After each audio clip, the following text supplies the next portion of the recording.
Hello and welcome everyone to episode 177 of One Piece at a Time, the One Piece read-through podcast where we read and discuss 5 chapters of the One Piece manga each and every week. I'm your host, Derrick, and I'm joined by my wonderful co-host and freelance letterer, Brandon Bovia. How you doing, Brandon?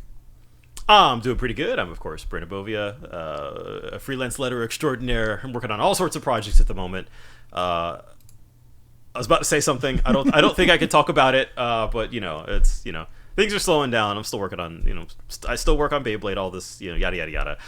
But this week, man, I feel like we got a significant reveal in every chapter of the set. Yeah. Like, every chapter has something that is like, what? it's just lore, the episode. Yeah. That's all this is. Yeah. It's just welcome to lore.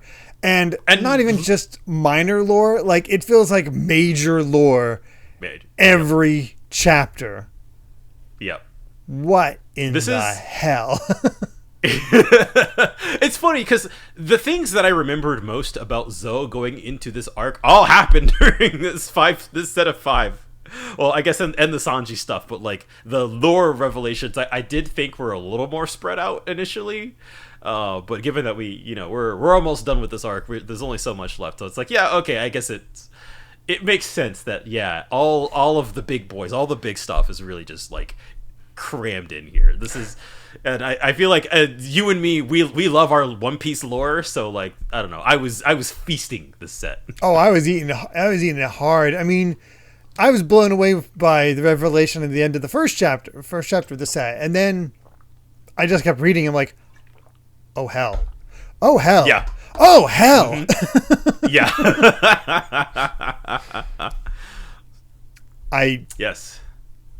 Yeah, I think that's all that needs to be said. I'm ready to talk about this. So yeah, we let's do it. Chapter let's do it. 816, Dog versus Cat. And well, we start off with another deck of the world and time for Water 7 to see the results, and we have all of the notable characters. Although I am a little sad that the Iceberg secretary isn't there. For some reason I would have expected her to be there, but all the major players are there, and I love how they see Frankie's the wanted poster, and they're basically. Their idea is, oh god, he went and turned himself full cyborg. I love that Kokoro is just laughing it up. All the girls are laughing it up. All the guys are just like, oh, what the heck? Yeah, and it's nice seeing. What was the little girl's name? Chimney. Yeah. Chimney. Yeah, she's she looks a little older. A little bit. Yeah, I like that. Oh god. Oh, the guy in the fishnets is Zambai? Yes, I want to say that's right. I think so. That sounds about right. Where he's like, because he started working right for Iceberg, so yes. I like that he's got a shirt on now, but he's still wearing like the thong and the fishnet still. Well, that's the interesting thing. Somebody did mention that the last decks of the world that we covered happened post time skip. Already. Mm-hmm. It was okay, so right after they basically the idea was Straw Hats are back. Here's them reacting to Straw Hats being back. It was also a little bit more focused on individual characters. Like we had like what Paulie was up to, for example. This one is definitely more grouped together by location. Group focused. Okay. Yeah. So wow, I'm shocked that wasn't even that long ago, and I forgot that it was post time skip. Right? It's yeah. All right, then. But yeah, we start off with the panic of, oh, God, we overslept and they got by us. We need to the samurai are in Zoe. Yes, we got to stop Kinemon and Kanjuro before they see them because it's just going to cause a massive panic. Let's go. And that's when, of course, the bell starts ringing. Yeah, the tension ratchets up really fast in this chapter.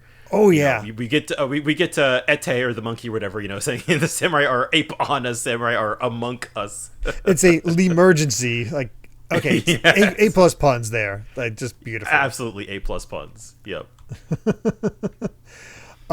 So immediately, Dogstorm is on the way. Just like we must leave for the city. We got to go, and the samurai no nothing. It's like, huh, that's quite the bell. So it might alert others to the presence of visitors, like to prepare a grand welcome for us. Possible, but according to what Sir Law said, this it seems the man-hating type on Zoe refers to the minks after all. So, has that been a rumor for the rest of the world for all along, or only recently? And it's interesting seeing this dialogue going back and now knowing a lot of this stuff. Like they're just so calm about all of this. It's like they're just waltzing through. They're chill about it. And, it's nice that we get Momonosuke reuniting with Kinemon and Kanjuro here. Yeah, somehow got out of his room, but he finally gets to see Kanjuro alive and well and reunited. So. Oh right, yeah, because that split up. Yeah, I'd forgotten about that. Yeah. Momonosuke has related. Even he doesn't seem to know why he's been ill at ease while on Zoe. So. Yeah. I'm curious what that might be all about. There might be an indication at the end of the chapter. There is. Yeah. He says as much. I'm pretty sure that's what it is. Oh, okay. But it's morning. Everybody's panicking. Luffy's like, "Why am I running in there so early in the morning? What's going on?" It's like, he's still half asleep.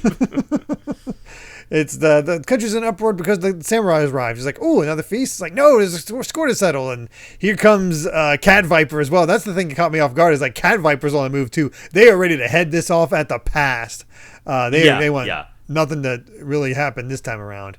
Yeah, and, as Nami said, that they all nearly died over the false accusation of harboring a samurai, and so now that we have actual samurai here, it's kind of on site is the setup here. Mm-hmm. And Cat Viper makes it. He asks Pedro, is like, "Hey, can you see the samurai?" And he spots something else and says, like, "Boss, pull back. You got to get out of here." And that's when the two of them spot each other. And Dogstorm and Cat Viper. Yep, they're right next to each other. It's like as soon as they catch sight, bam, they are going right toward each other. And well, and it's even funnier too because just Kinemon and Momonosuke, they walk up and it's just like, "Huh, what's going on?" And then they just get grabbed immediately. You can see Usopp and Nami bolting in from the side, just like tackling. Yeah, it's like, nope. You gotta love how they're like pressed to the ground, and Nami's the one that has hold of Momonosuke. Momonosuke's like, "I'm okay with this." Yes. It's like, you guys got to go to the Sunny, and I was like, I gotta say, I felt the tension here to see, like, they've been warning about these two coming together, and I'm like, oh no, this is different. It's like, the worst case it's different from how I thought it was going to go. I thought it was going to be a fight with the samurai going on, but no, they've curbed that at the past, and instead it's the confrontation between these two and why they shouldn't be mad up together. It's like, oh hell, is this going to be the rest of Zoe?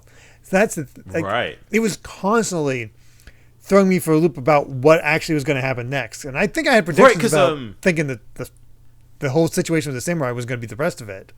Right, because I think you had said last week that the of course, they can't leave an island without getting harassed out of it, basically. They always have to be on the run. So you would think that, it's the Straw Hats' fault for bringing the samurai, and that's what's going to get the minks kind of mad at them. It's like, get out of here, you rascals. But no, it is straight up, like Dogstorm and Cat Viper meet, and they immediately start like talking trash to each other, like, "You've got one less leg than I remember." Yeah, and oh man, we get the flashback of Jack torturing Dogstorm. Is like, "Hey, either I sever this leg, or you tell me where the samurai is. Shall we find out which comes first, King of Dogs?" Then it seems that my leg will not be spared, because he's like, "I don't know where the samurai that you're looking for is." And that's, of course, when Dogstorm notices the missing paw that he has. And he's like, "Oh, it's not stopping you from eating lasagna, so, whatever." And Cat Viper, I love Cat Viper taunting him the entire time. It's like, you spread your gas and only harm those warriors who are weakened. You're a garbage excuse for soldiers. And he starts trying to get out of the chains in his weakened state, affected by the gas, and he's like, "Do it to me, I dare you. Mess with me. Don't waste your time on the people. Do your worst, and I'll show you just how flimsy those little sticks are." And just like, damn, Cat Viper's awesome. Like, if I had to choose between the two, I think Cat Viper's a little bit more boss. He's a little bit more. I sort of like the Dogstorm feels like he's got maybe a little more sane of a head on his shoulders, but like the Cat Viper is just kind of pure chaos. Yes, and I identify that. Like Dogstorm is so cool, Yeah, but Cat Viper is just insane, and you kind of love it. yeah, and of course, they immediately, they start going at it. They're crossing swords. Yeah, the Minks are just like, oh no, we got to get this to stop. This is bad. This is terrible. And that's when Kinemon is like, in my opinion, it's just like, what's this squabble all about? That's not worth it. So stop it. And that's like, oh crap, they see the samurai now. And he's like, just right out in the open now. And they turn their attention to Kinemon. It's like, Kinemon is not strong enough to handle this. I am sorry. Like I've not seen his abilities, but I don't think he can take these two at the same time. And that's when there's like Kanjuro, Momo stay back, flee at once, and Usopp's like, no, Cat Viper, Dogstorm, wait, they there's no ill will here, I swear. And that's when Kinemon shouts out, people of Zou, I am the servant of the Kozuki clan. My name is Kinemon. I'm here in search of my compatriot Raizo. Has he come to his land? You're like, oh no. like he's just shouting out all of the things. You're like, we were trying to keep this on the down low, And that's when both Cat Viper and Dogstorm sit at his feet, and they start crying, and just immediately met, how we have awaited you. Raizo is alive and well, and I'm just like, what? There it is. After all that, they suffered all this, the near collapse of their society, protecting this Raizo. Yes. Holy crap. It's such a good twist too, man, because they really built it up, as that you had no reason to assume that he was here, and you would have no reason to assume that they were lying, that the entirety of Zou, every single person knew, and they all kept it quiet. I mean, that's the thing. I based our whole promotion of those sets about of when Jack was tormenting them about, what do you do when somebody wants something that you don't have? And then it turns out they had it. They just had massive conviction to not hand it over. And that's like, this is maybe one of the most famous twists I think that we've gotten so far. Never would have predicted this coming. Yeah. Oda had me convinced. It's incredible. And as we say, like as we kind of, we're all realizing it here. Like Usopp, he kind of steps up and he's like, hang on, he's been here all along and you all knew. And he's like tearing up, bawling. You were all about to die. A city of a millennium old collapsed into ruin. But just the way that the Cat Viper lays it out, he says, the Sarge kept it a secret. Since long in the past, we've been like brothers to the Kosuke clan of Wano. But no matter what should befall us, we would never sell a comrade to an enemy. And that just gets Luffy like beaming. Yeah, and that's Luffy's real. Like, this is my convictions. That is what it's all about. Exactly. It's like, okay, we're homies now. And the thing that gets me, I think the thing that emphasizes all the more, is you're seeing Usopp crying, you're seeing Nami crying about this. But every time you look at the Minks, from the children to the old men to the soldiers to Wanda, who's been the most emotional about all of this, every one of them has a smile, just a very happy, pleased smile. And it's like, good God, that mass conviction, like this. It's awesome, isn't it? Exactly. It's this sort of scene that can sell you on the fact of Dressrosa being a country that had no war for how long. Just if people can be this convicted all in a single society, it's amazing. And that is something I really do love about like One Piece and Oda's storytelling in general, is just seeing just big groups of people all kind of get it and all kind of like they have a mutual understanding and working together. And then it doesn't really come off as like trite or cheesy or anything. Well, okay, maybe it's a little bit cheesy, but like you see that the payoff. You see, we saw first what happened to the Minks, just at the mere possibility that Raizo could have been here and that they all played dumb. People could have died. I'm sure people did die. So it's the fact that they let themselves go through all of this. But handing over Raizo was never even a consideration, right? Like that's real power of friendship stuff right there. Right? Oh my god. I was blown away. Like honestly, they could have ended it like Raizo was there all along, and they didn't even have to have the further explanation. Like right there, I thought like, that's enough. That's enough. Yep. And it's just like perfect. And yep. Holy crap! Like, and that's the first chapter of the set. I know. In the grand scheme, this is the most minor of reveals. Yeah. The thing that's been set up for how many chapters is the most minor of all the reveals. So, sure. Yeah. Yeah. Let's just move on to chapter 817, Raizo of the Mist. And you know how important this one is? We don't have a cover page. Oh yeah. We just go right into it. I didn't that think does about that. not happen. Oda was That's using. Really. I think it's like. I don't even think there's 5 examples of him not having a cover page. Yeah. Like even if like sometimes it'll start with start with a like a minor like a into the action and then have something, but no, there's nothing this time, and that's shocking. Straight up. Yeah, that is a little bit shocking. Yeah. Mm-hmm. But we check in on Jack, who is very much alive and well. The reports of his death have been greatly exaggerated. Greatly exaggerated, yeah. I was like, do I look dead to you? He is definitely bandaged up, though, so yeah, he went through it. But but now we get another interesting thing here with Kinemon saying, "I'm grateful to you all, and now observe." And he takes off. Basically takes off his shirt and shows off that there's a massive tattoo on his back. That is the official crest of the Kozuki clan.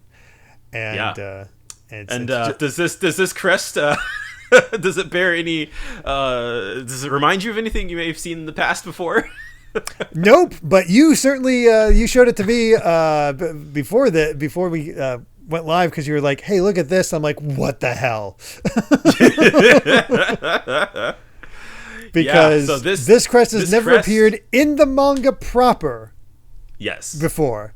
However, speaking of cover pages, and I'll let you take over.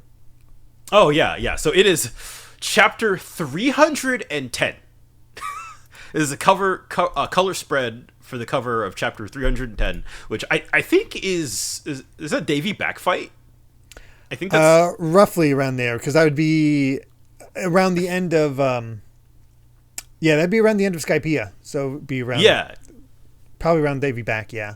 Yeah, and of course, like we've had plenty of like Japanese themed color spreads before, but I feel like it may have even made it into the recording where I was like, "Hey, wait a minute."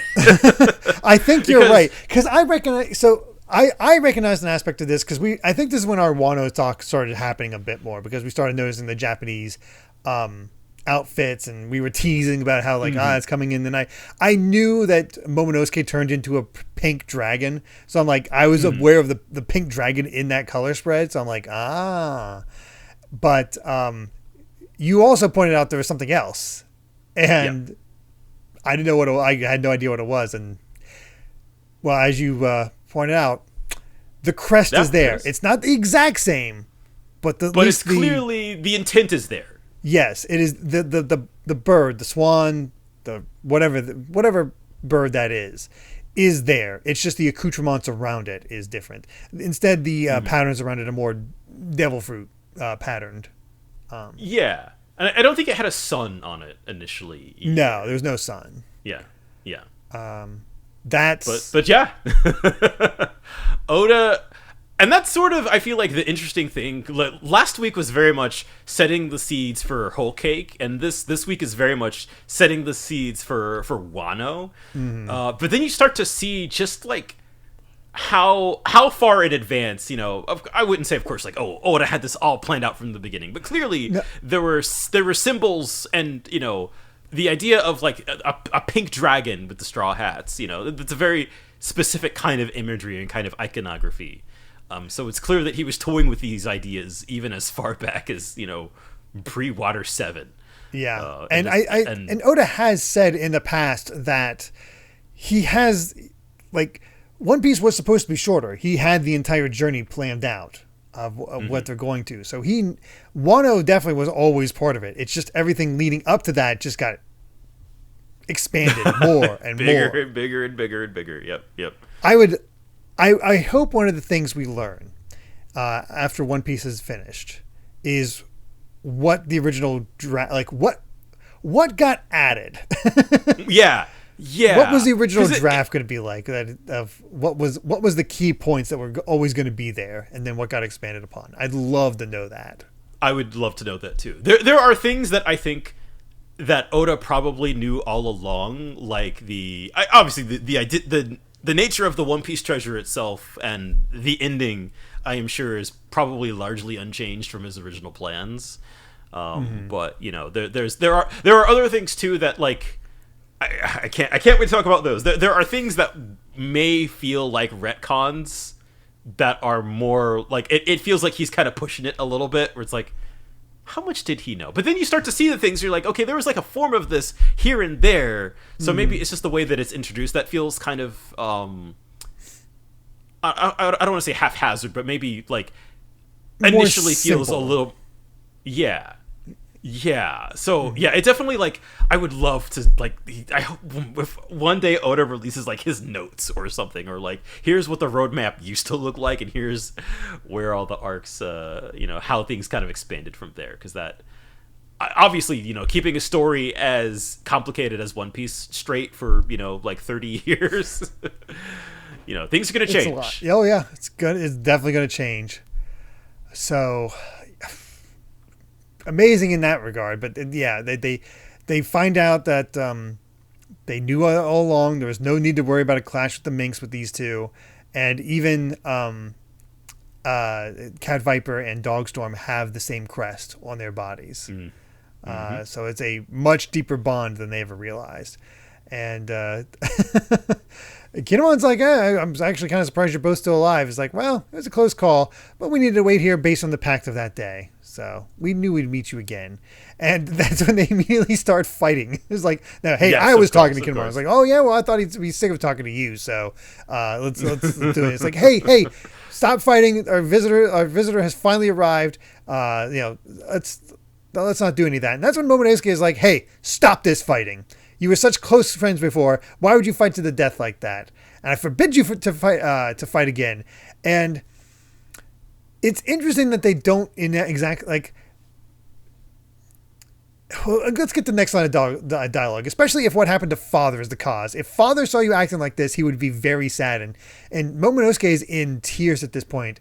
And they're like, I'll forgive us and all that. It's like, how did they not recognize him? Is that why he was acting sick? That they didn't realize who he was, or what? That part has me a little perplexed. Or maybe he was still trying to hide his identity from them to make sure. I don't know. I think I know the answer. I think yeah. That we'll get that. Oh man, we'll get there. I'm trying to, like, I hope I remember when the explanation comes, because there is a very sensible explanation as for why they would maybe not recognize him or not remember. Okay. Yeah. I mean, it's possible he was also much younger and they didn't recognize him fully until learning about all this. And the Straw Hats were definitely keeping him more hidden than not. So it wasn't super obvious. There's a benefit to them too. Yeah. Yes. But it's clear, first off, when they say, when Momonosuke says father, and Cat Viper says Lord Odin, and then of course the Straw Hats are confused because they're like, father, but Kinemon's right there, and that's when we it's like, I'm ashamed, Lord Momonosuke. It's like, wait, your grace, the boss is bowing his head to that boy. Could he be? And that's when Kinemon pipes in saying, it is as Lord Momonosuke says, forgive us for deceiving you. In fact, Lord Momonosuke and I are not father and son. Standing before you is the heir to the Kozuki Oden, great daimyo of Kuri in the land of Wano, Lord Kozuki Momonosuke. So there's big twist number 2. Well, I guess number 2 and 3. Yeah. So they're not back. father and son, and he is essentially a prince. Yeah, exactly. He's basically a prince. So the head of the clan. He's our Vivi. Which he already kind of felt like a Vivi in a lot of ways, so that just sort of completes it. Yeah. And there is a lot of them wait, oh shoot, forgive us for not realizing. Yeah, it's like now that they know that he's the daimyo, or at least supposed to be the future daimyo, the heir, they're all like, oh my goodness. And so, of course, Robin noting like, oh, if they're the family's vassals, he must be a very powerful lord indeed. Mm-hmm. Yeah, so, he's the boss. Oh yeah, if Dogstorm and Cat Viper are bowing to him, it's like, oh my god. right. Yeah, we're now learning that Momonosuke he's very important. Yeah. But of course, revealing his identity on our travels would bring down enemies upon us, and so we enacted a ruse and pretended to be father and son. I did trust you to keep our secret, but I just missed the opportunity to actually reveal it. And they're like, wait, they look alike. They're not family? That's weird, because no, I bought them as family. They seemed like they could be family the way they acted and so forth. But it's still a great twist there, and also retroactively makes sense why Joker was interested. Oh, yeah. Yeah, it's part of the reason why Doflamingo and Kaido seemingly are interested in them. Yeah. So why they were on the more run. Of that. Yeah. Yeah. Finding those samurai and so forth. So, Yeah, turns out. It's wild to think, too, because, I guess since we've gone through the entirety of Dressrosa, right, they've been with us for a while now. Especially since Punk Hazard. Reading, it's been since Punk Hazard. 150 chapters now? Yeah, basically. Yeah, if you were reading week to week, you would, about 3 or 4 years. They haven't been a constant presence, but they've been there. Yeah, and it's we're kind of finally okay, this is sort of we're kind of getting the reason why they're here and why they're so important. But of course, I love Luffy is just he starts picking his it's like, oh, you're an important guy, so what? Yeah, he's whatever. It's like, and Momonosuke is immediately like, what do you mean, so what? Grovel when you speak to me, Luffy's like, and Luffy's immediately like, no way. How come you being some fancy guy means the rest of us have to change how we act? Stupid jerk. And they start getting into a fight. You're just a wimp who's afraid of heights, and of course, Momonosuke's. This also explains why he wants to act so big, is because it's like, I'm afraid of nothing, you brazen lout. And yes. Well, what can you expect of pirates? You can't expect them to have manners. And that's when, of course, Momonosuke takes the opportunity. He's like, Nami, Luffy is the most beastly man, and just nuzzles himself in between her breasts. And she's like, no, they're there. And that immediately upsets Kinemon. Yes. And then, of course, I love that this joke has another twist on it. Now that Nami knows, oh, you're a daimyo. It's like, oh, if your father's a great lord, I suppose his castle has a lot of treasure. She almost starts drowning him in cleavage. He's like, oh my god. Oh gosh, but it's only been it's interesting how they also point out, it's only been a few months since then. I suppose the liveliness of those folks has been a blessing to them. So it's indicated what we learn soon is a lot of this stuff that's gone on have been very recent. Very recent, yes. It's the timeline of events surrounding the Straw Hats and what they've been up to and how long the time has passed since they've come back is wild. It is it really feels like ever since they got like Fishman Island onwards, it's just been, I don't know, a couple weeks, couple months, something like that. Yeah. But yeah, with Momonosuke's request, they're like, all right, let's have a ceasefire. If we let this drag on, it will only pain Lord Momonosuke. So for the sake of him, let's do it. And sure enough, they shake on it. And all the people are like, oh my god, it's a miracle. The King of Day and the King of Night brought together by the power of Kozuki. The two kings have made peace. Oh, I'm crying. Yeah, we have kind of accidentally did a diplomacy. Who would have guessed? Who would have Yeah. guessed? But now it's time to make our way up the whale tree. Yeah, we have more important things to do. We got to meet a ninja. Yeah, we got to find out where Raizo actually was. And they go up a very specific path along the tail. Just because there happens to be an entrance there. And Momonosuke mentions another thing. It's like, the closer to the whale, the louder the voice I hear. And that's Which when I think is what's making him uncomfortable. Yes, and I missed that, kind of overlooked that little line of dialogue, but it also applies to something that happens at the end of the very final chapter of this set, which we'll get to. But of course, them saying that, it's like, there was another man who said much the same thing, and yeah, that reminded me of him too from our cat and dog. Yeah. It's like, oh yeah, we're planting seeds here. We're doing this. So I mean, and that's the thing. We already know Roger has this. He can hear the voices. We saw that with the Neptunians. And so now it's interesting that we're kind of establishing that both Oden and Momonosuke seem to have a similar ability. Very much so. And yeah, I mean, there's an entrance there at the tail of this whale tree, and then hidden doors after that, and stairs that just go down and down and down. And that's when they start to hear screaming. And it's like, all right, well, we're here. Where's the ninja? And that's when the ninja immediately yells out, just like all upset. It's like, there you are, Cat Viper. Why did you not hand me your meat to your foes? Everyone who brought me my food was injured. They told me the country was safe, but is it true? If you're lying to me, then you know that you have earned the wrath of Raizo. And so we finally meet Raizo of the Mist, and he's a stumpy guy. He's like 75% head. Yes. Well, and the best part too is you immediately noticed to hide him, they chained him to a poneglyph. Yes. Which is like, what? I didn't even notice the poneglyph until we got the wide shot, because I was trying to figure out his body type. I'm like, what in the world is that thing? Yeah. And of course they're, like the Straw Hats, they've been all like, oh, we're gonna go meet a ninja, and they're all like, that is not what I expected. It's like, what in the world? But he's immediately happy upon seeing the other samurai. It's like, oh, thank goodness, you're all well. And that's when Robin notices, wait, is that the Kozuki clan crest and that stone? I've never seen a red poneglyph before. And it's like, and immediately it's like, haha, yes, we got a poneglyph. I was like, you see that poneglyph? It's like, yes. Yeah, it's like, oh, it's lore time. It's been here for centuries. And of course, a dog summon is aware of Nico Robin, that Ohara deciphered those ruins. And that's when somebody asks, is like, why is it colored red? It has a different usage, apparently. Can you read it? And she's like, can I?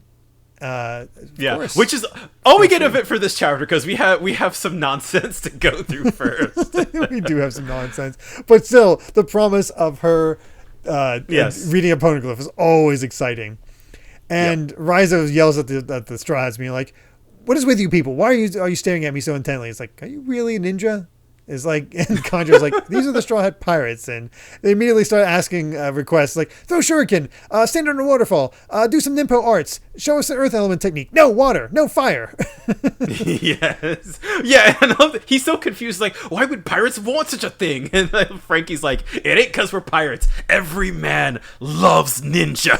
He's like, "You're making me blush."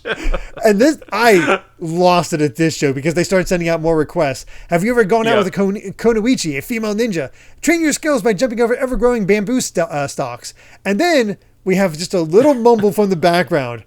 Show me your doppelganger technique, and it's law, which proves that every man loves ninja, because even Zoro then stands up and says, "Hide behind the ceiling and get stabbed by a spear." Yeah, I love, he's so offended. He's like, "Silence! Don't push your stereotypes on me," because he's so just, it's just like, those ninja are a figment of your imagination. He's so confused right now. Ninja do not say nin nin. It's like, all right, well, what makes you a ninja? It's like, with a figure like that, I was like, I figured that, yes, it's this figure that's never won me points with the Kunoichi. It's like, oh, wait, don't bring that up. Poor Raizo, man. Immediately, you kind of feel bad for this guy. Like, he's been chained up to a poneglyph, hearing the suffering and seeing, like, the people taking care of him. It's like, they're all injured, and now he's just like, a bunch of pirates are just messing with me. Mm-hmm. And he basically is like, hey, I don't show my skills off willy-nilly. They're not party tricks. And they all start sulking. And he's like, fine. He's like, yes. Smoke escape. I'm right here. And here. And here. And here. And multiplied. And Ninpo shadow clone jutsu. And I like Law's face here where I can't tell if he's like impressed or like, what the hell? No, I think he's trying to hide it. Yeah. Throwing shurikens, spells out shinobi. I was like, I may be invisible to women, but I am invincible as a ninja. Raizo of the Mist is upon the scene. And he does say, nin. Yes. And the boys all just shout out, Raizo. kind of a really dense chapter reveals with a really hilarious ending. Like Oda just like lifting the spirits immediately, like just how ridiculous this is. Again, this is a weird looking guy.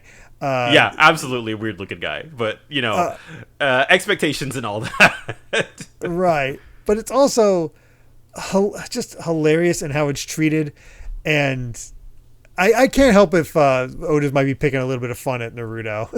Yeah, maybe a bit. Maybe he wanted to wait for it to think that Naruto's over by this point, so he's like, all right, time to put in all my ninja tropes. Yeah, and I just my ninja. It's kind of, I guess because it lacks that kind of dismissiveness you see from the girls with like the the way that Oda's like, oh, the little boys all love robots and that sort of thing, or like their love of ninja feels so much more pure. Yeah, I think that's a good point. That's fun. Oh God, I love it, but we're not quite done yet because we do have an SBS and It's a whole lot of nothing. Like someone's starting the SPS without him, and it's like, how do you? Aki Inu's right behind me. What do I do? It's basically just like, just walk away like that. Just turn your mouth into the 3 sign. Look to the left. Start whistling, and get the heck out of there. It always works. Incredible. Amazing. All right, chapter 818, Inside the Whale. And we actually get a Dex of the World for Baltiga, where we get to see Sabo, Koala, and Dragon. And I'm sorry, I love Dragon's face. Dragon's face is pretty good. Sabo, I like how he's just proud of like what they accomplished there. But also, Koala should not be this cute. I don't know what it is about the frills on that dress. She is adorable. Koala's fits are A+ all of the time. I might have some of my favorite fits of the manga so far, and there's some good fits. The revolutionaries are all like incredibly well dressed, which is really funny to think about. It's like they're just suave. Yes. Yeah. Oh gosh, but we get into the chapter, and poor Raizo is like, the boys are all climbing over him, trying to do the little symbols and getting him to go. And then he's just like, it's like a beleaguered mascot. Yeah, and he really does look like a mascot again because his body is like 75% face, and you see like Luffy crawling on him, like really shows the perspective, the difference in proportions. Mm-hmm. Especially when they have them all lined up with Kanjuro and Kinemon. Yes. And Raizo is a weird dude. They're looking out over the dukedom. And they're like, wait, are you guys crying? It's like, no, men of Wano do not cry. It's just, when I first arrived here, it was not like this. The city and the rivers were pristine. It was lively and buzzing with activity. The country was alive. Those crazy minks loyal to a fault. On my honor, I will work to make this right. Forgive me. And it's just like, again, you're impressing Luffy because he just has that silent happiness. It's like, he likes seeing that dedication to one another. Yeah. Absolutely, and while we had our fun, we had our silliness with Raizo, he truly feels like he owes the minks a great debt. Oh yeah, he would have revealed himself immediately. You can get that. Yeah, like that's why they had him chained up. Like yeah. immediately Like, no, we're going to protect you. Shut up. Let us do this, and we're not going to tell you anything. We're fine. Ignore the injuries. Yeah. And what's interesting here, when we get to the reading of the poneglyph, Robin's like, "What do you think, Nami? This is this is what was written. Yeah, you definitely use this to draw a naval map. Pretty sure can be used to identify a location. So the two are working together, which is something we've never gotten before from a poneglyph. It's usually history of some sort or weapons.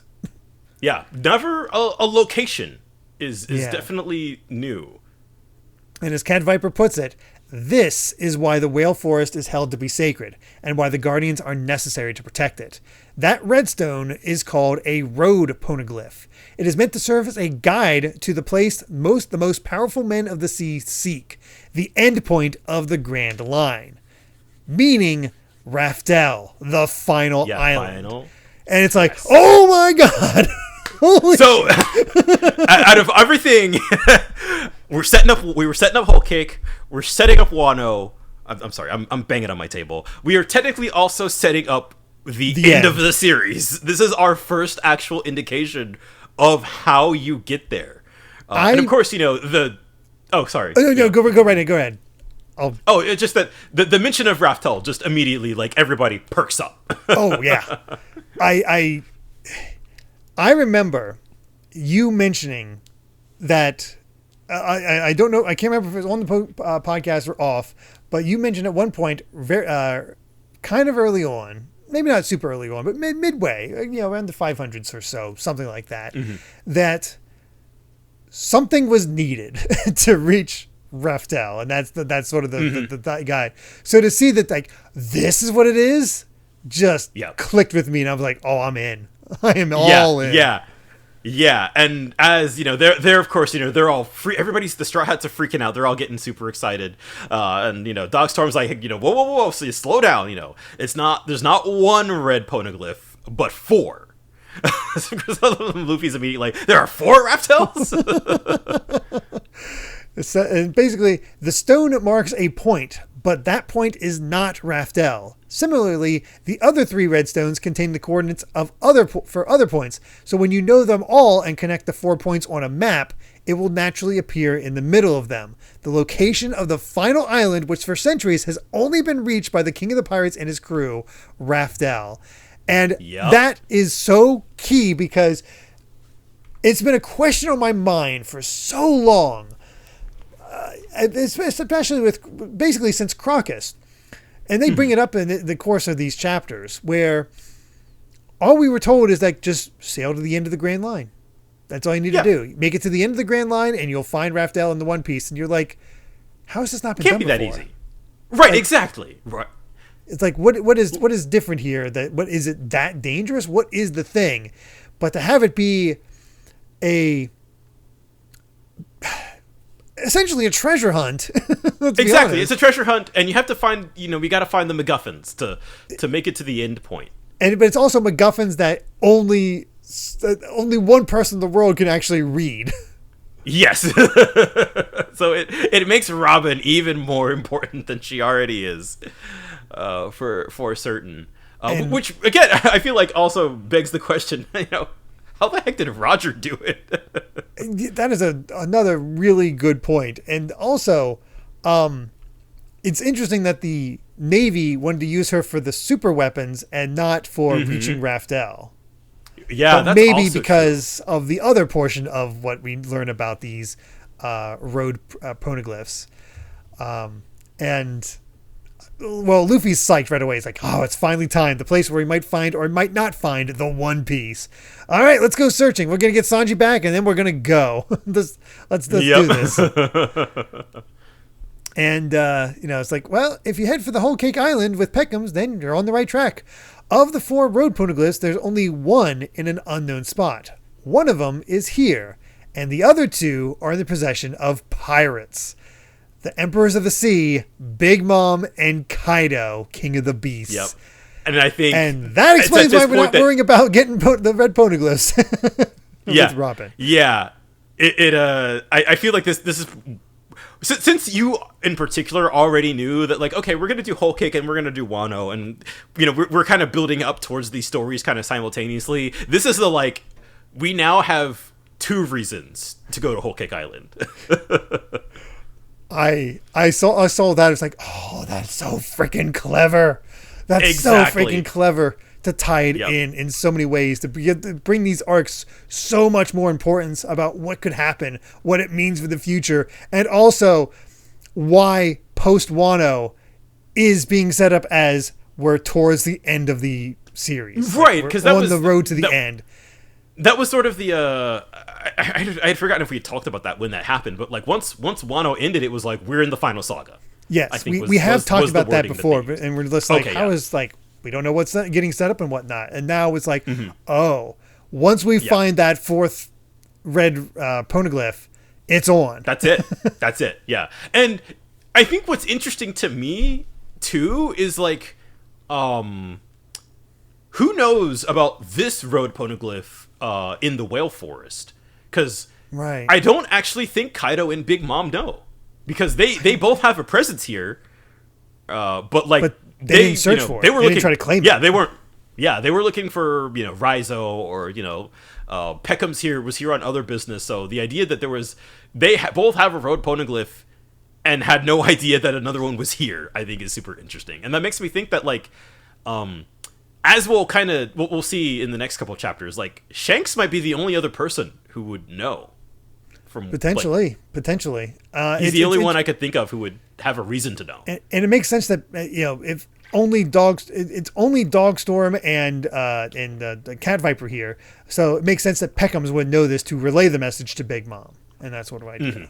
So there's so much to just really fall into place, and of course, Brooke, Usopp, Chopper, and Nami are just like, oh no, they have him, and Luffy's like, oh, good to know, so we just got to steal him. I was gonna go whoop him anyway, so who cares? This is another one where I feel like, Usopp, entirely justified. Fair. Absolutely fair. He's like, it makes me almost pee my pants in fright. I love Chopper, like, yeah, I'll pee myself, don't think I won't. And that's when Cat Viper's like, you don't even need to steal it. You just need to make a print of the message.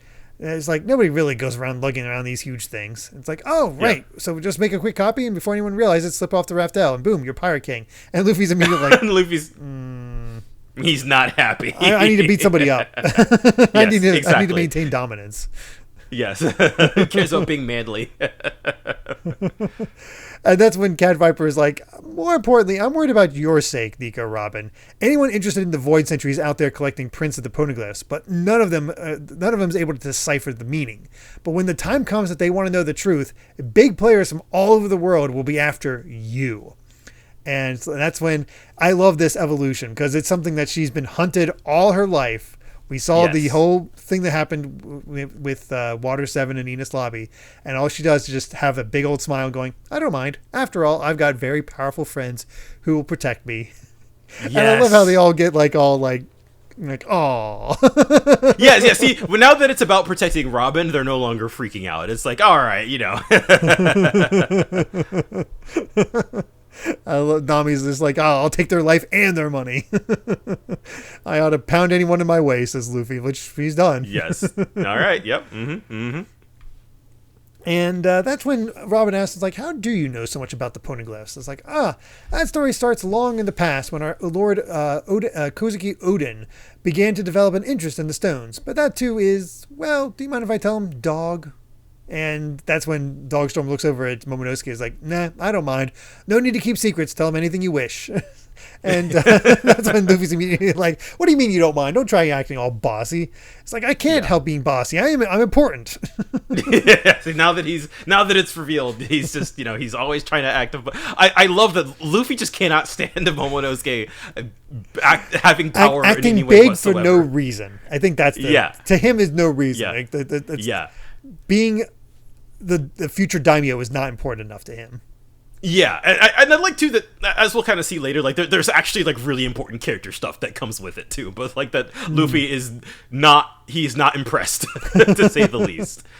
Yep. But most importantly, we still got a little more lore left. Oh god, yeah, because the Kozuki Yeah. clan are a line of stonemasons that cut and carve stone. So even now, their skill with rock is unparalleled.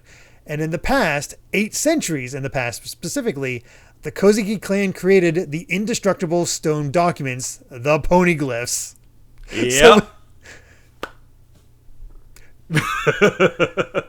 I'm reminded of when they first met Rayleigh and we started getting all these revelations. Yeah, and it's just constant. boom, boom, What? boom, boom.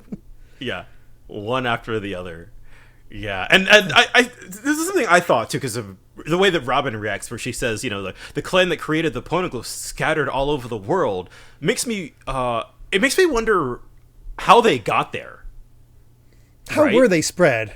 It's because they're so heavy they can't just sink. But some have ended up in the sky, some have ended up in this tree, some have ended up in underwater, as we've seen. There are so many all over the place, and some are important to specific lands. Mm-hmm. So, I think it'll be interesting to see if Oda actually explains how the poneglyphs spread throughout the world at some point. Which is possible to answer in Wano. Obviously don't tell me one way or the other, but I could see it being answered in Wano, but I also could see it not, where nobody really remembers. I will say I know 10% more than you do about this at this point. Okay. there is like one detail I know about this, but it is not relevant to anything right now, and it is not really. I'm not going to say it, but it's not helpful. It does not really answer the question. So I am also too like, how did they get there? Good question. Yeah. Like how Luffy's like, the stones that Robin's been searching for, you made them, and like Momonosuke's like, I didn't make them, it's my long distant ancestors. So do you know what's written on them? It's like, no, they did not pass down the information. You must read the stones to learn the contents, and the only thing that was passed down was the way to read the ancient runes. But most tragically, before Momonosuke could receive the teachings, the process was cut short in his father Kozuki Uden's generation. And so Robin wasn't the only one who could read this. It seems like Oden could read it as well. Yeah. Which is significant.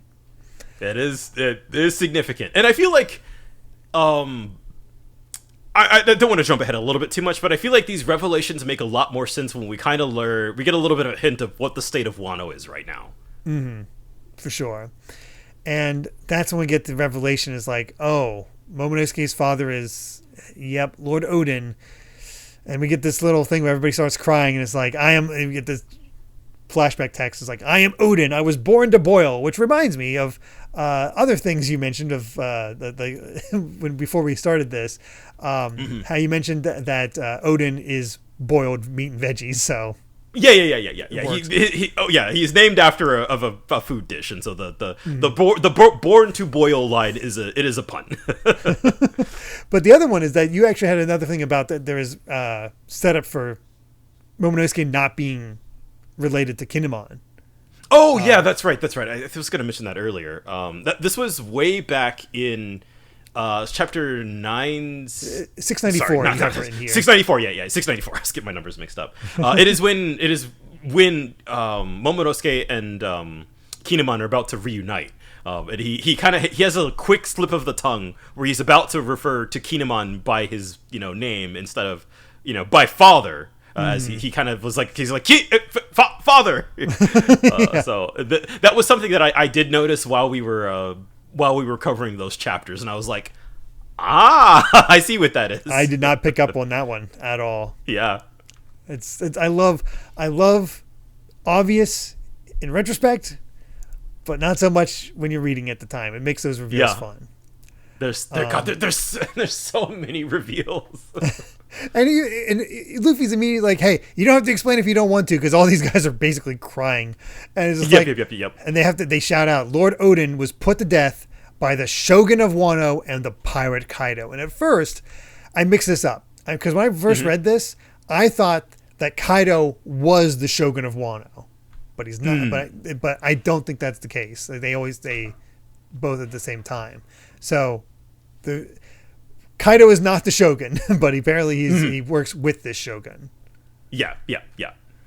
So, but yeah, Odin gave up his life to save the lives of all of his servants. And Kaido, Emperor of the Sea, and his Animal Kingdom pirates are in Wano, which we've kind of known for a while, thanks to yes, if you know that Kaido is the villain of the Wano arc, a big surprise. He's he's turned Wano into his territory, and is not now.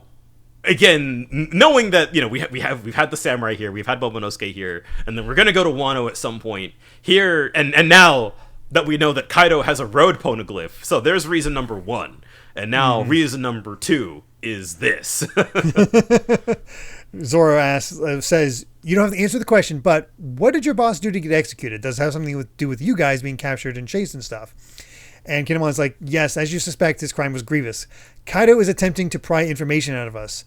The old daimyo, Oden, rode with the king of the pirates, Goldie Roger, to Raftel, the final island. And it was there that he learned the secret of the world. Yep. Odin is like Rayleigh. They know the secret history. They know things. But for whatever reason, Roger's crew is not saying anything. And I'm curious why they decided to keep that secret. Yeah. I feel like it has to tie into Roger's whole thing to start off the great age of piracy. Yeah, all that they've said, and I'm 99% sure this. I don't. They said that they were too early, right? That was something that Rayleigh said. Yes. Okay. Yeah, and that's all we know about why they've just kind of they learned it and just kind of like, all right, see ya. So other than that, it does continue that we've learned that we see that there are more and more people out there who did actually who were on Gold Roger's crew and are were still alive and kicking at some point, or were that they were connected to it. It really it adds. You can see why Kaido would want to find people connected to Oden. Yeah, it also brings to question: were Shanks and Buggy still part of Roger's crew when he arrived on Raftel? Have those two actually been on Raftel? I don't know. I can't imagine Buggy learning the secret and not wanting it for himself. Yes, yeah. That is a question that will become there's an answer to that. Okay, we do. I figure we're getting an answer, but there is an order of events that happens there. Yeah, for sure. That is a flashback waiting to happen. It's just either Shanks' life flashback or just something to do with Roger having a flashback just related to him and just seeing his adventure and all that. I don't know. Well, and now that we have this connection to Roger through Odin, who it was also, we've got this connection to Wano, so that there's and as we'll see in the next chapter, the connections go really deep. Yeah, they do. We do have another SBS, basically just talking about the hobbies of the worst generation, which I got nothing really. There's nothing that crazy. Pretty benign. I do like that Bonnie likes Jenga. That's kind of funny. It is funny. And Law likes collecting commemorative coins. That's so goofy. But Blackbeard actually being kind of a history buff is kind of cool. I wonder if that's something I feel like that's nothing. Yeah, that definitely has something to do about it. But the only other one is that there was a figurine of Law's submarine, but they only called it Trafalgar Law's submarine rather than an actual name. It's like, why doesn't it have a name catch a name like the Thousand Sunny? It's like, oh, they put one of those out, huh? Oh, it's called the Polar Tang. It's hard to work the names into the story, so these things slip through. So they should have asked Oda before they printed it, but they just didn't. Yeah, it's weird that they didn't. Yeah, a little bit. All right. Let's get to chapter 819, Momonosuke, heir to the Kozuki clan. I think I'm saying that right. Yeah. And time to see what Future Land of Baltimore is up to and all the upgrades Frankie gave to the animals there. Yeah, I love the lion with the actual Thousand Sunny crest. It's good. It's what a weird island, but I still crack up at Baltimore. Baltimore, yeah, it's great. So I like that we're going to get to see the people that help train all those Straw Hats as well this time around. So that'll be fun. But yeah, we get into the chapter, and of course, they got the shock of, wait, Momonosuke's dad went to Raftel and was part of the King of the Pirates crew. And Robin's immediately like, wait, just like Rayleigh. And all right. Zoro says, oh, I get it. So you're saying Doflamingo and Caesar, working as an extension of Kaido, were trying to learn these secrets of the world or whatever from you guys since you were his servants. And so like that's why everybody had all of these interests in the samurai, especially when they're all connected to Kaido in some way. Yeah, exactly. But Oden never told them anything. So there's nothing they can actually say. But they don't care. They keep chasing us. So it leaves us only one choice, to fight. But he left us one message before his death: open Wano's borders. And that's getting the history and culture of Wano is going to be very interesting. It's very interesting, yeah. And you can already tell, if you know anything about like the real world Japan, and that it was also very much like a closed off country for many, many centuries, and it wasn't until like the after the Sengoku era, you got like the Meiji Restoration and all that, they opened the borders and became more open, and so there's clearly kind of a parallel working here with that. I mean, he's definitely been pulling from that history, which is very cool. But we were meant to be his shield, but in the end, it was he who saved our lives. So now we live with that shame. Our only choice of action is to dedicate our lives to that command. So we must strike down the Shogun of Wano and open the closed borders of our country. That is our desire. Wano is essentially in a lockdown state through the combined strength of the Shogun and Kaido. So now rebellion is starting to foment in there, and but unfortunately there is still chaff before the might of the enemy's army. Victory is but a distance to hope, and yet we must find a way to win. So we went out to the sea in search of stout allies to assist in the cause, and our first destination was Zo. So there's a pact. We're raising an army. We're raising an army. And this is, again, he's talking about that setup, right? Like this is kind of, we have a goal in mind. We have to take back Wano from Kaido and from the Shogun. And we have to build an army, and it just kind of, I feel like Luffy was kind of the perfect person to meet who's really good at accidentally creating armies. Accidentally creating armies, overthrowing corrupt governments. He's quite good at this. Yes. It also just brought to mind something else. I have a guess about when we'll meet the Shogun. I don't think we'll have to wait. Well, basically, there's all this talk about the reverie, and how important it is. Oh, yeah. Would the Shogun show up at the reverie, or are they not? I guess they're not part of the world government if they're so closed off. Yeah, that would be the only thing. And So my first thought was like, oh, if the reverie happens before that, that would be perfect. That'd be a great way to introduce the Shogun and get a sense of his character. Yeah, now I'm not sure because of the closed off nature. The way that the timing would work out, it's tricky for sure. Yeah, scratch that idea. I still have no idea where the reverie is going to come into play. I thought that was going to be the importance there. It was like, we set up the reverie so we can meet the Shogun, but no, I don't think that actually works. But either way, Odin,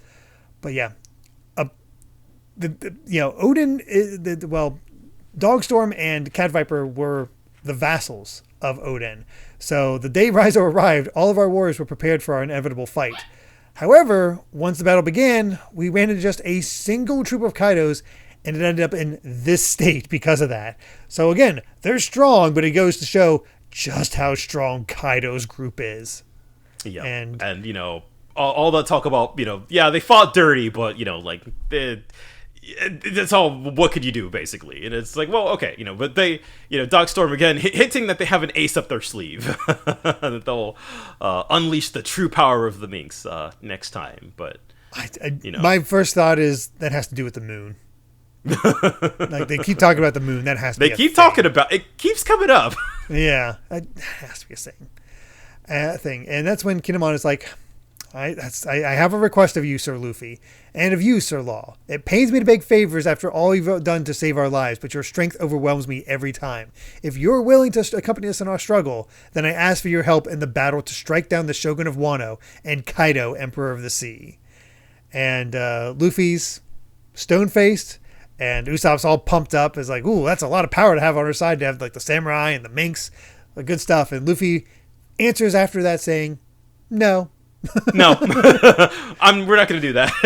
And of course, Usopp's just kind of like, don't count that answer. I'll get him a talking sense. And I love Nami is like, actually, Luffy has a point. We need to negotiate this. And she just gets berry signs in her eyes.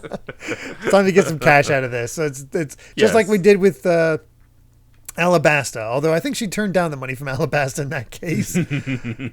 But and that's as they're sort of beating Luffy up. He screams out at Momo, is like, what are you? Just a figurehead? Speak up for yourself. Aren't you the guy in charge? Aren't you the commander of all these mighty men?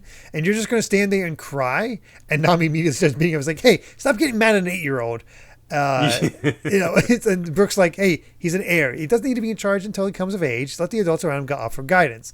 And also emphasizes how serious the moment is. Because Nami's like, here, I'm sorry about what our idiot said to you.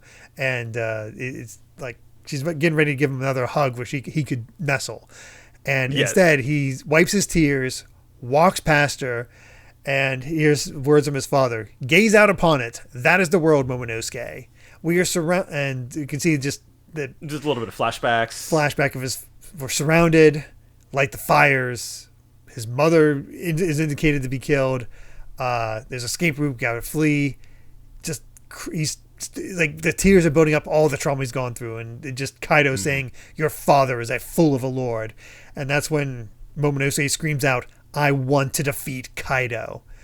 And Luffy keeps his serious faces, and Momonosuke goes on saying, Kaido is my responsibility for my father's death. My mother too was put to death. I want to be an adult, to grow strong, to avenge mother and father, but I want to protect all my loyal servants. That's when Kinemon's like, oh my gosh, and Cat Viper and Dogstorm are just like getting sentimental. They're crying. And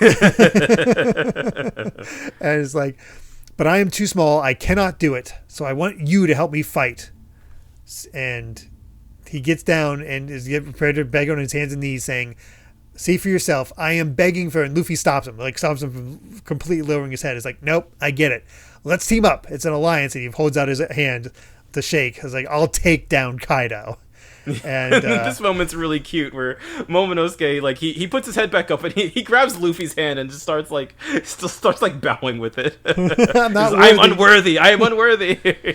He's like, no, you're supposed to grab it like bam. It's like that's not how I was trying to make this happen. But again, it's important for it's very much like Vivi. He didn't need this out of Vivi because Vivi was the leader. She was the one convicted. She was willing to do it all.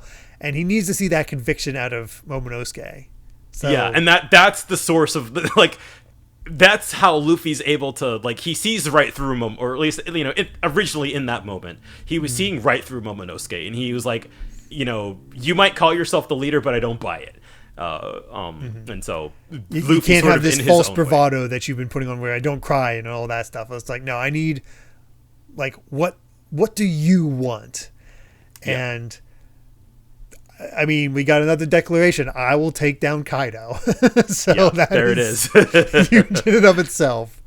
Yes, and I love that line from Kinemon where he says, he might butt heads with an 8-year-old child, but perhaps the person who gives Lord Momonosuke the most respect is none other than Sir Luffy himself, which I really think kind of cuts to the core of it. That like Luffy kind of understands him, maybe better than anyone else, just like he does with everybody, right? He's always the one to cut through all the chaff and just get right to the point. And I also love Law is like, and what about our pact? You don't mind, right? It's like, I don't, but still. It's like, all right, that settles it. He's a little offended. I love how Law came into this thinking he'd be the one the leader of this alliance, and it's like, no. Yeah. No, absolutely not. You can't overwhelm Luffy's force of personality here. So we now have the Ninja Pirate Mink Samurai Alliance. It's like, that's too long. Do we need the ninja part? Yes, obviously. And then I I cracked up at this bit too, which is also just perfectly Luffy. Where now that they've made this this alliance, he says, "Listen up, don't ever bow your heads to me ever again. Don't get on the ground. An alliance together means we're friends." Wrong. Wrong. He just can't get over that. But it's also God. It's so similar to what happened at the end of Dressrosa, right? With the Straw Hat Fleet, where he was just very much like I'm not going to be the leader of anybody. Like there's this weird. Luffy is such an interesting character where he understands and like kind of respects and like understands the importance of leadership, right? But like understands that he's not that person either. He sees everybody on the same level. And I think like using the very like Japanese symbol of like getting down on the ground and bowing your head, like that Luffy's not about that, and he wants to make sure that everybody's on the same level, which is just it's just perfectly Luffy. You would never expect that Luffy would have this much emotional intelligence. Exactly. Yeah. And because he comes off like he doesn't. Key point of his character is that he kind of does. He's callous in a way, but he's emotionally intelligent enough to just like, no, all I care about are the bare essentials. What do I need to know? Your backstory, I don't care. Is this important to you? Are you my friend? Cool, I will help.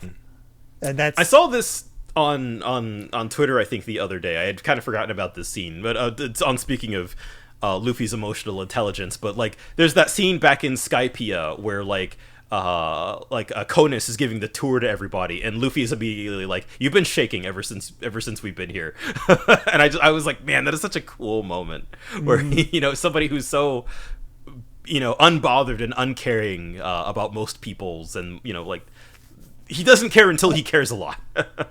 Could Luffy be like, you wouldn't think it, but could Luffy be one of the most emotionally intelligent shonen protagonists ever?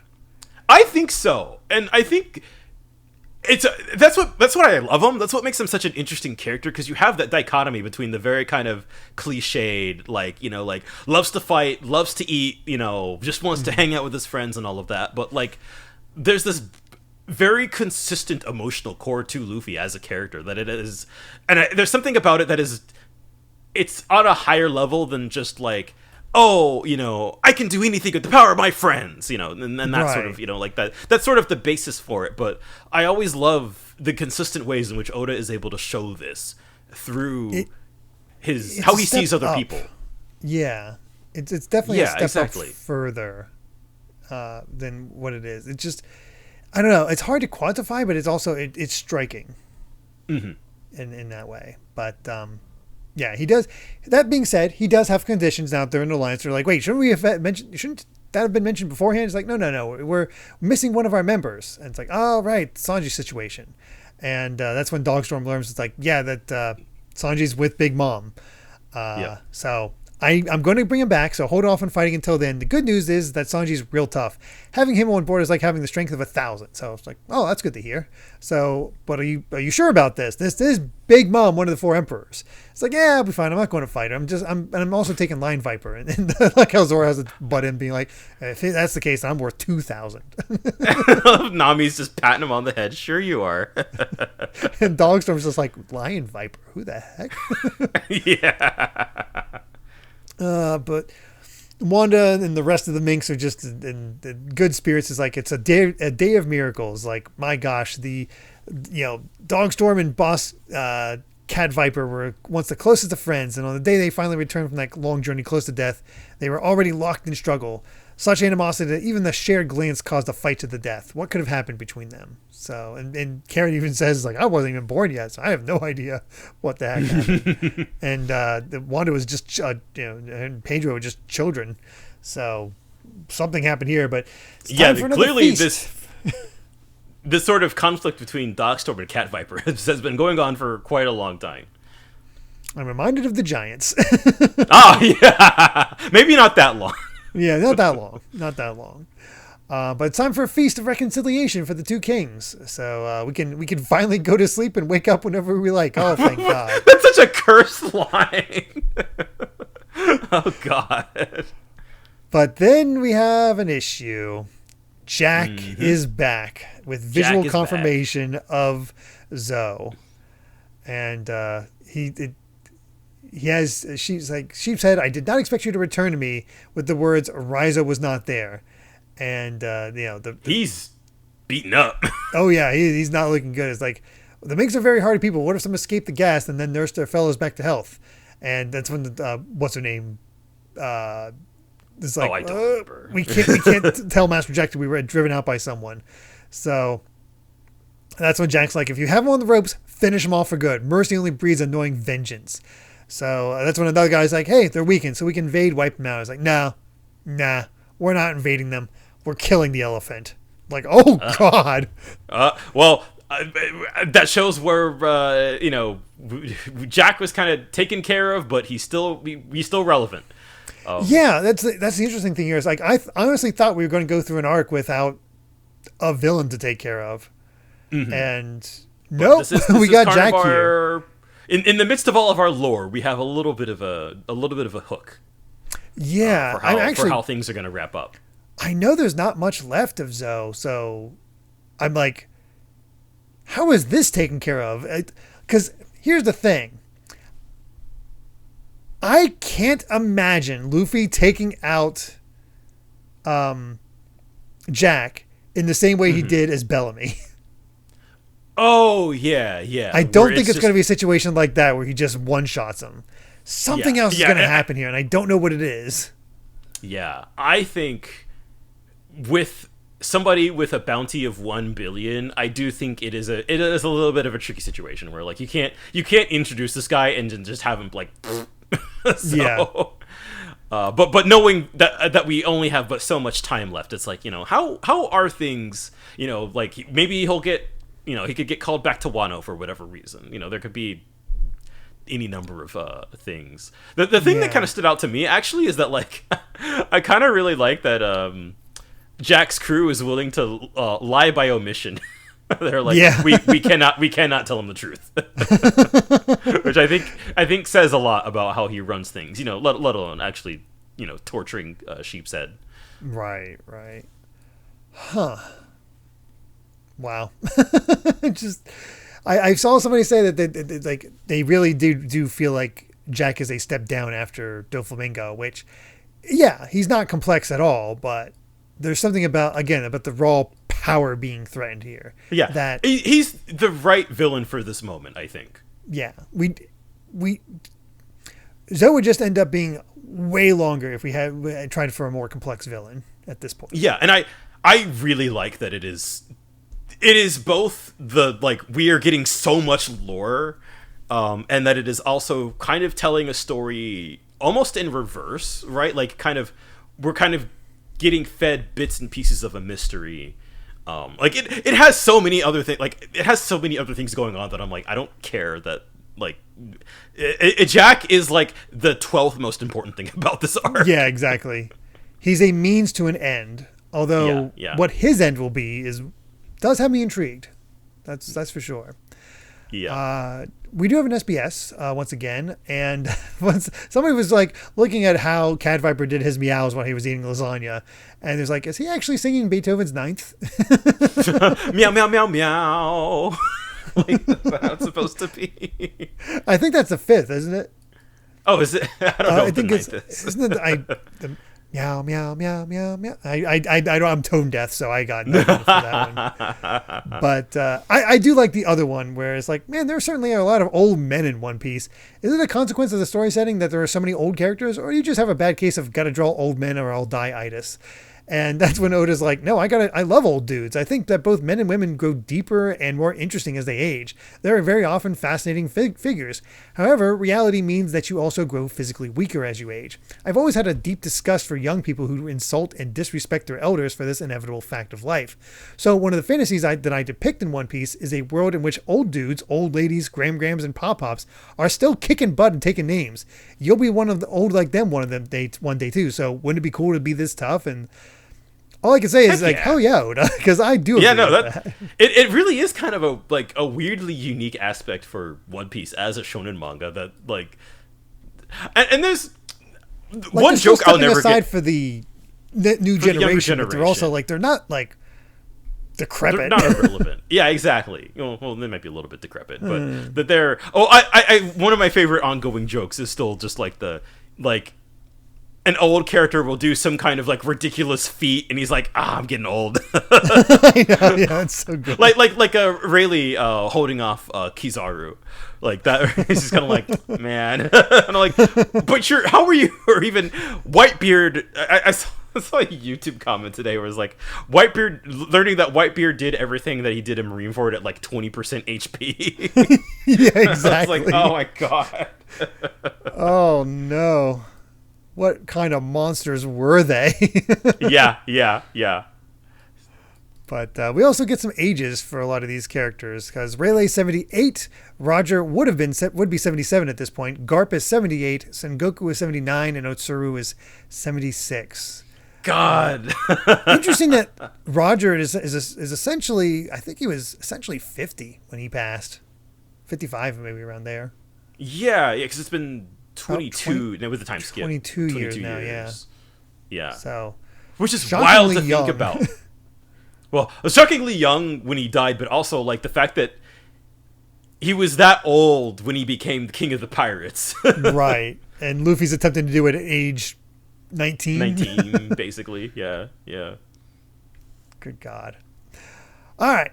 Final chapter for the set. 820, Cats and Dogs Have a History. And we get to see the Birdie Kingdom as Chopper set up some drugstores, and it's peace between the birds and the people. So I love to explain the sign where it says Tanukichi drugstore. So they're continuing to call him a raccoon dog instead of a reindeer. Of course. Oh, goodness. But, yeah, that's when Cat Viper's like, no wonder that straw hat looked familiar. It's like, hey, that's what Dogstorm said. He's like, so you guys know Shanks? Yeah, it was like, we rode on Roger's ship for a time. It's like, wait, you were part of the Pirate King's crew too? Well, kind of. We were with Odin as a retainer, so everywhere he went, so did we. So, and here's the other interesting part. Yes. So we also rode on Whitebeard's Moby Dick for a time. It's like, huh? There's there that Roger scouted Lord Odin, and we joined him, of course. So somehow Odin ended up on Whitebeard's ship, and then he was recruited to Roger's ship, which is fascinating because, well, you joined Whitebeard, your family. So I have a feeling, I think Odin was a guest, not a member, like a crewmate. Yeah, the way that they say it, where he was kind of a kid or an apprentice, like Shanks and Buggy, as they say, and they're just kind of like, whoa, wait, hold on, and of course, crucially, as they explain, like we didn't go on the trip to Raftel, at least. Yeah, so they don't know anything, and Usopp's writing down all these notes. It's like, okay, this is how this is going, this is how this is happening. It's like, oh my gosh. And then they're acting like old buddies, like, oh man, we had a lot of fun back in those days. Encountered so many unknown races and lands and climates. A sea of clouds floating in the sky. An island under the sea with its own sunlight. How my heart raced each and every day. Oh, how I missed those adventures. Like, you guys were trying to kill each other not too long ago. So, well, I guess that's fun too, because we already know, setting aside that the parallels we're seeing with Luffy's journey and Roger's journey, but like we already knew that Roger had been to both Skypiea and Fishman Island. Yeah. So it's cool to know that both Cat Viper and Dogstorm were there too. Amazing. And so Luffy obviously asked Kinemon's group, was like, oh, you guys on Whitebeards too? He's like, no, we were always on Wano. In fact, our job was to attempt in vain to keep Odin from boarding the ship of a pirate. Because in the isolationist land of Wano, it is a crime to even set sail from it, which is wild. Yeah, again, they're got to open the borders. Odin was always all about opening up those borders. He had a personal contact with Whitebeard, Roger, and their crews when they landed on Wano. They were honorable men, not wicked, yet it would be a tremendous scandal for a daimyo to ride with pirates. So it was, that's what we had to do. So and Luffy's just like, oh man, you guys knew Shanks and Rayleigh, and like, oh man, and yeah, and that's when Frankie pops up. Is like, oh man, then you guys knew about Tom, because he's the one that built Oro Jackson, and then Brooke goes in and is like, then you must also know their Dr. Croc and that's when like I was like, oh poor Brooke getting interrupted by Nami. He's like, sorry to interrupt, but I just want to make sure of something. And that's when we get into the heart of the matter about Raftel itself, because it's like, okay, Yes. I'm starting to worry about our path. Because, okay, here's our log pose. We're not following it right now, so isn't that a problem? After we met Law, we came here to Zoe by coincidence through a Viva card. And also by coincidence, we gained this information about the road poneglyphs. But according to Crocus back at Twin Cape, if you just follow the log, all of the routes eventually converge into one. And so I just assumed that was where Raftel would be. And that's where I think all of us assumed Raftel would be. Yes, that you would just follow the path and you would get to the end. Yeah. Of course, I like that Cat Viper is just like, oh, Crocus, how's he doing? You know. It's like, and then he mentions like, oh yeah, he's always searching for one of his this one pirate crew, and that's when Brooke's like, oh, that was my crew, and they're all dead now. I was like, what? And that's when Dogstorm actually answers the question. It's like, okay, I understand your point. If you are curious to see where the log leads you, you are free to follow it. There is a point where all three needles point you to the same location. However, your travels have already begun the next adventure. What do you mean? So normally when you reach when you reach the log's endpoint that you come to a realization about the mystery of the ancient writings on the poneglyph and the civilization that gave birth to them and the existence of Raftel, the final unseen island. From that point, Roger started his adventure anew. So there is an endpoint, but it's not exactly Raftel, but it somehow points you to Raftel in its own way. It's funny that basically Roger, he did it twice. Yeah. He did the run around the Grand Line and he said like, all right, time for the run back. Which is wild to think. Basically just fortunate enough to stumble upon the things they needed. Yeah, exactly. Which is wild when you think about it that you know, Luffy's basically saving him a trip, you know. It's it's when you come and think about it, it's like all about, you know, like meeting Robin and finding the poneglyphs and slowly, you know, kind of piecing together the true nature of things. It's like it is kind of like this trip wouldn't have existed without the work that Roger did. So in a way, like they are kind of building off of the adventure that he had already done. True. And a lot of it is almost fate, because they wouldn't have met Robin if they hadn't met Vivi. And because Vivi pointed them towards the next island, their path. And that path led them to all these kind of important aspects. And as we can see from the other worst generations, they don't have they know a lot they've done, but they don't have those exact experiences of Luffy's. Yeah, and let alone, you know, you have things like you know, none of the other ones have met Rayleigh, for example, and it just so seems that like it's almost like the people that they're meeting along the way are like the exact right people they need to meet at the time. And there's just, you know, I love the way that Dogstorm kind of writes it out as this kind of like, you know, Crocus he's also another one of, you know, Roger's crewmates. He's another person who, he knows the truth, which is funny to think about all the way back then. All that time ago. Yeah, he would not lie unless he disliked you. And so I like the reassurance from Dogstorm here. He's like, you're not on the wrong path, continue on your way. So it's just kind of nice to hear. Yeah. I also like that she gets a nice little confidence boost. It's like, you're the navigator, there's a firm head on those shoulders. So yeah. It's like, it's like, I knew, but it's also one of those things in retrospect is like seeing the wild abilities of Roger's crew that, yeah, Crocus would be capable enough of a doctor to make a steel cage inside a steel like land inside of inside of Laboon and treat him and sure. all this crazy stuff. Sure, I can buy that. But yeah, I like how they all like jazz up Nami. It was like, 3 cheers for the future navigator of the King of the Pirates. That's fun. And Usopp's just like, man, you guys have so many connections to the legends that it's making my head spin. Just like we met Rayleigh. And I love Momonosuke is like, I met Roger's crew as well, but my memory of it is hazy. I was too young. Oh, that's too bad. Wait a second. He died over 20 years ago. Yeah, who are you getting confused with him? It's just kind of like, what's that about? Yeah, it's like he just wants to feel important. I'm sure, yeah. But that's when Viper's like, we'll have to go in more depth someday about Odin's adventure. There's still many things for us to take care of before we fight Kaido. So let's head back and start that. And even back home, even in Wano, we're recruiting samurai who will fight for our cause. But we also want to get in touch with someone. Never hurts to have more power on your side. And that's when Cat Viper's like, the person we want to contact is the former commander of the Whitebeard Pirates 1st Division, Marco the Phoenix. Marco's back in play. Yeah. Heck yeah. And then it's, Dogstorm kind of is, the likelihood of finding him is low. And Luffy kind of takes a second. It's like, Marco, who is that? It's like, the pineapple guy. He's like, oh, yeah, him. Apparently, Marco and the other remnants of the Whitebeards pirates clashed with the Blackbeard pirates a year ago in what the world now calls the Grudge War. But after that, the commander and his folks just up and disappeared. But if Marco is still alive, then I got an idea of where he might be now. This Cat Viper. And Luffy's like, wait, they fought Blackbeard? And of course, Robin being up on the knowing about things is like, yeah, they did. And it was quite a large battle with each side bringing in plenty of help. But in the end, Marco's group was obliterated, which again just shows the sheer power that Blackbeard wields now.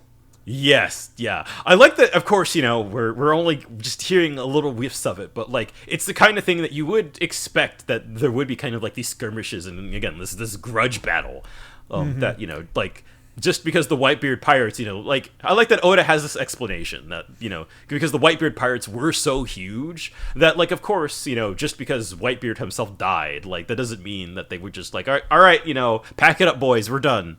Yeah, it's also, like, it's not just because Blackbeard technically killed Whitebeard and got his power.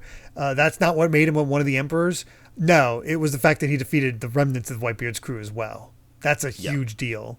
Especially because, well, the Navy mounted everything they had against Whitebeard and his crew. Yeah. And Blackbeard was the one and ultimately finished him off. So, yeah, that's emperor worthy, it seems. Yeah.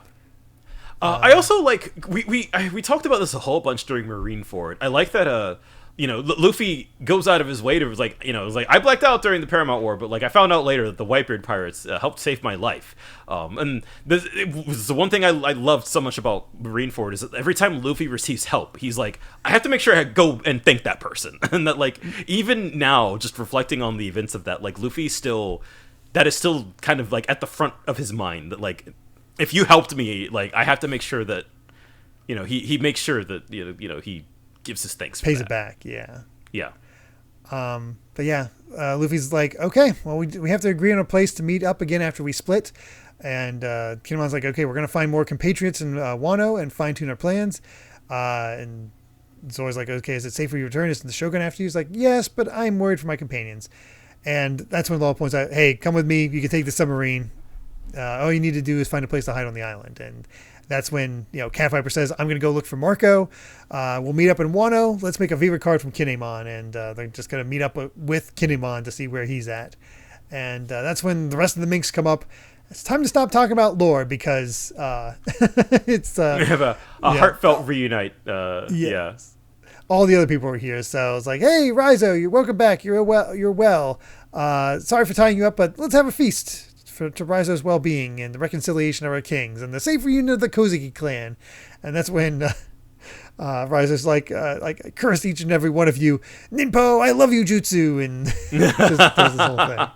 Yeah, so of course they have it's party time for another feast, and I kind of love Nami like yoinks Luffy, but she kind of almost like Momonosuke, kind of like grabs him into her boobs. Kind of. It's hard not to with that kind of dress. Yeah. It's like, okay, we can't feast. We have to get back to the ship, or do you want to be too late to help Sanjay? It's like, what? Why would you be?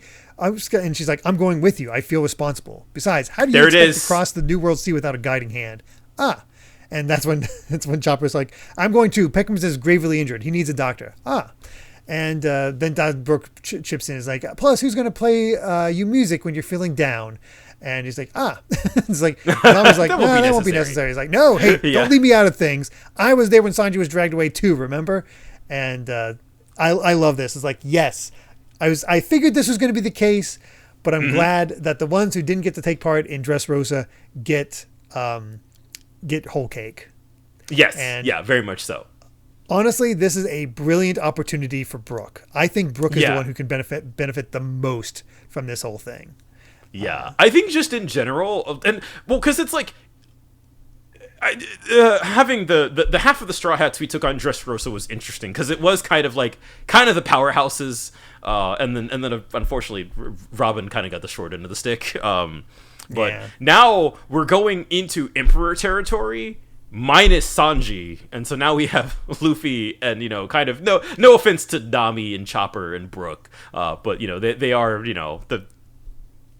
they're 2/3 of the scaredy tree. Yeah, certainly. We wouldn't see them taking out Pika like Zoro. Yeah, exactly. Sweating.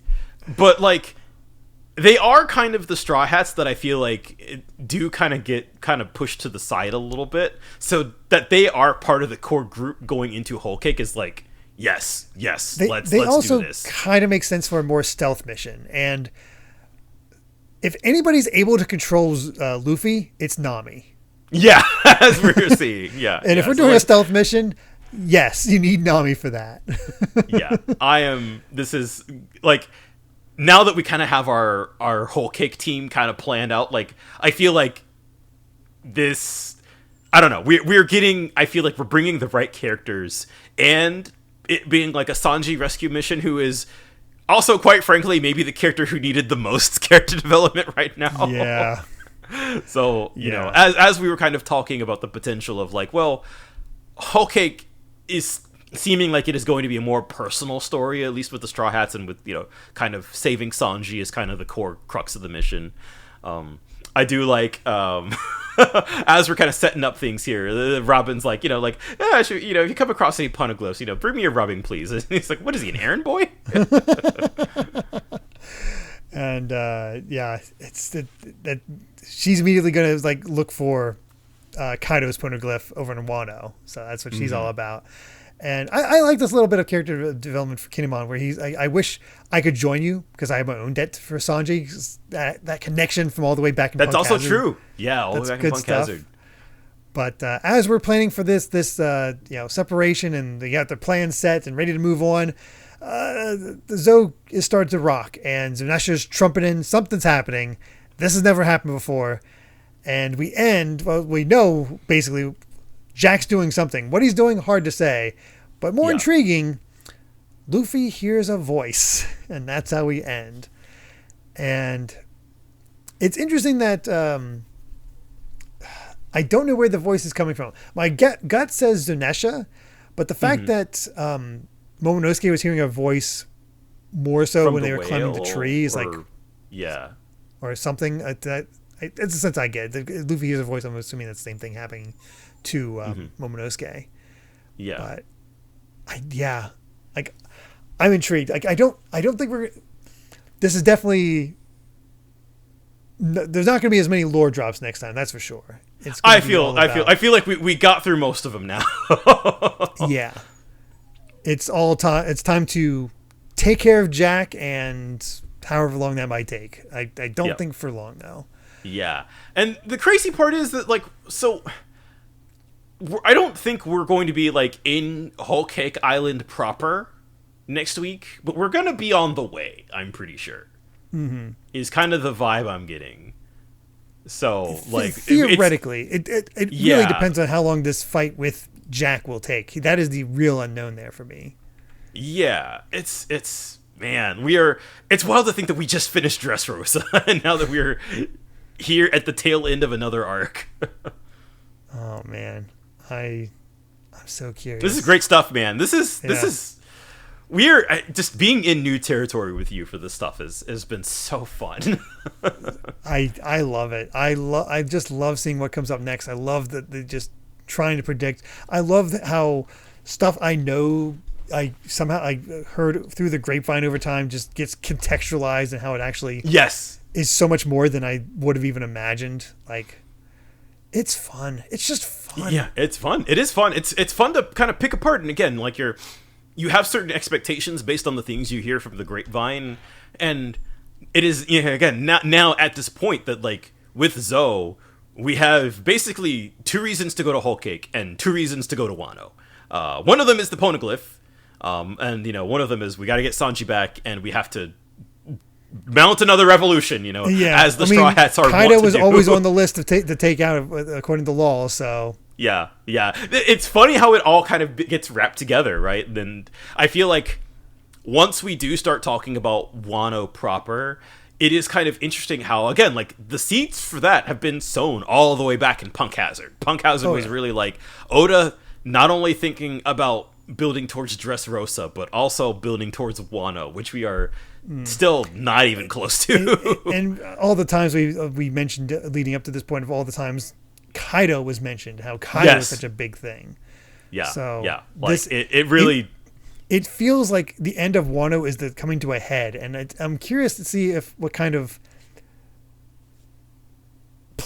basically how Oda's going to see things for post Wano, which I won't pick up on at all. Certainly, yeah, and that's also very tricky in its own way, because we're only 2 arcs past that, so it's like there's still stuff being kind of set up here, like I kind of don't really know the answer about. And there will continue to be, like, because we are coming up on, about 300 chapters to go, like, we're going to start getting introduced to stuff that, like, hasn't had the payoff yet. That's which is wild. Yeah, there were a couple of things here that are like, I kind of know, but kind of don't. And, like, it's going to be a lot of that. But, like, I also feel like, we're starting to get into, like, now that we are, we're in the 800s, it's like we can start pulling things in from way longer ago, and to start have just, like, really, really interesting, connections and lore and things like that. And I just can't believe, like, we kind of already have an outlook for technically what the final saga looks like, right? Like, yeah, it's not just defeat these guys on the way to the end of the line.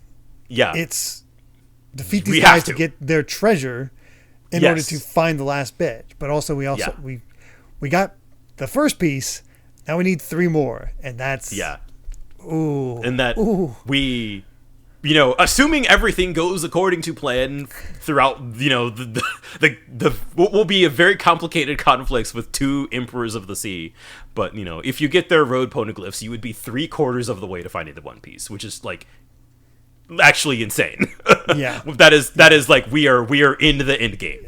It really does feel like, as far as whatever is happening in modern One Piece or current One Piece at this point, where is that final poneglyph? And I feel like Oda can just drop it, like, wherever. He's just like, exactly, just drop it wherever. And again, as we said, kind of talked about a little bit earlier, it's interesting to me from the perspective that, like, not that many people know that Zoe has a road poneglyph. That's true. So that is also an interesting little kind of twist into, the 2 emperors each have one, and now technically in terms of closeness to the One Piece, like, the Straw Hats are kind of at the same level as the other emperors. That's a good point. Technically a little further since they could read it. Yeah, that's also true. Yeah. So, man, there's so much. Wow. Oh my God. No, we are. This is a good set, man. I don't know what else to say. We are eating good. Yeah. But amazingly, with that, I believe we've said all we've wanted to say about chapters 816 to 820 of One Piece. Thank you so much for listening, and you can find more of my ramblings and stream VODs over at BitNerd Games on YouTube, or simply BitNerd on BlueSky. And Brandon, where can everyone find you at? I am Brandon Bovia on Twitter and BlueSky, talking about anime, manga, games, and my job, and just more of that. I'll probably be talking about summer season stuff spring season stuff now that some of the shows are starting to wrap up. I've not watched the Gundam finale yet. I obviously, by the time people are listening to this, I probably will have, so I'll have some thoughts. I would hope so. I've heard it's the final episode, which honestly I'm surprised it's only a single season. Yeah, I thought it'd be longer. Contentious. Oh. But it is also kind of because it is Studio Kara who do the Evangelion remake movies, and it's kind of like the Gainax old heads, kind of there. Basically, G-Quex is the longest show they've ever worked on. Oh my god. Because they've mostly been doing Evangelion movies for like 15 years. Oh my god, that's crazy. So yeah, it's weird. It's for sure a contentious thing, but yeah, I'm sure. So that's what I've been up to. Yeah. And if you'd like to help us out more, you can support the podcast over at patreon.com/Derrick Bittner. That's DerrickBitner to listen to the next episode ad-free 3 days early, as well as patron-exclusive bonus episodes. And make sure to return next time as we discuss chapters 821 to 825 of One Piece. So until then, my friends, bye. Remember to take life one piece at a time.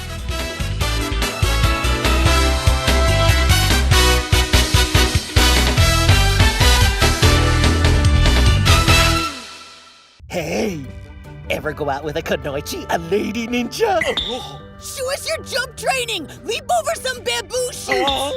You can do the shadow clone technique, can't you?